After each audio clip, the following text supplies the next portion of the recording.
একটা 8 শিপ যাচ্ছিল, তার মধ্যে ছিল অ্যাক্টিভিস্ট, আর ইসরায়েল ড্রোন স্ট্রাইক করে এই পার্টিকুলার শিপকে মেরে দেয়। আর এই শিপ ছিল ইন্টারন্যাশনাল জলরেখায়। এটা violation of international law, but Israeli কোথায় ল নিয়ে ফিকির করে। আর এটা ফার্স্ট টাইম নয়, এরকম মে 2010-এও হয়েছিল, যখন ইসরায়েলি গাজায় অবরোধ করে রাখে। আর এই ব্লকেটকে আটকানোর জন্য কিছু অ্যাক্টিভিস্ট গাজাবাসীর জন্য হিউম্যানিটেরিয়ান এইড একটা পার্টিকুলার শিপে করে নিয়ে যাচ্ছিল। ওই সময় ইসরায়েলি সোলজার ওই শিপে হামলা করে আর 9 জন লোককে মেরে ফেলে।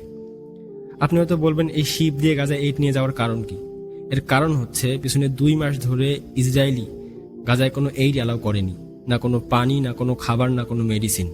ইসরায়েল গাজার লোকদের, স্পেশালি বাচ্চাদের অনাহারে মারতে চায়। আপনি হয়তো বলবেন এসব ওয়েস্টার্ন প্রোপাগান্ডা। তো ভালো করে দেখুন, CNN আর পুরো ওয়েস্টার্ন মিডিয়াটা রিপোর্ট করছে। দেখুন, ইসরায়েল পুরো গাজা একদম ডিস্ট্রয় করে দিয়েছে। সেখানে খাবার উৎপাদন করা পসিবল নয়। আর ইউএনও বলছে ফুড স্টক সেখানে শেষ হয়ে গেছে।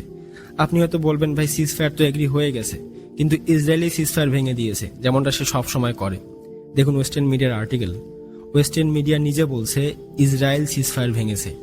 আর সিজফায়ার ভাঙার পর থেকে ইসরায়েল গাজায় কোনো এইড অ্যালাউ করেনি। আর এই কথা ইসরায়েলি মিডিয়া নিজেও স্বীকার করেছে। আপনি হয়তো ভাববেন, ইসরায়েল কেন সিজফায়ার ভাঙবে? হামাসই তো সবসময় সিজফায়ার ভাঙে, হামাসই তো ইজ দ্য ব্যাড গায়। বাট রিয়েলিটি হচ্ছে ইসরায়েলের সিজফায়ার করার কোনো ইন্টারেস্ট নেই। ইসরায়েল তো শুধু চায় তাদের বোম দিয়ে উড়িয়ে দিতে।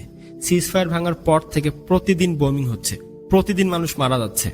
ইনফ্যাক্ট ইউএন যখন এইড নিয়ে যাচ্ছিল, তো তাদেরও পার্টিকুলার কনভয়কে ইসরায়েল অ্যাটাক করে।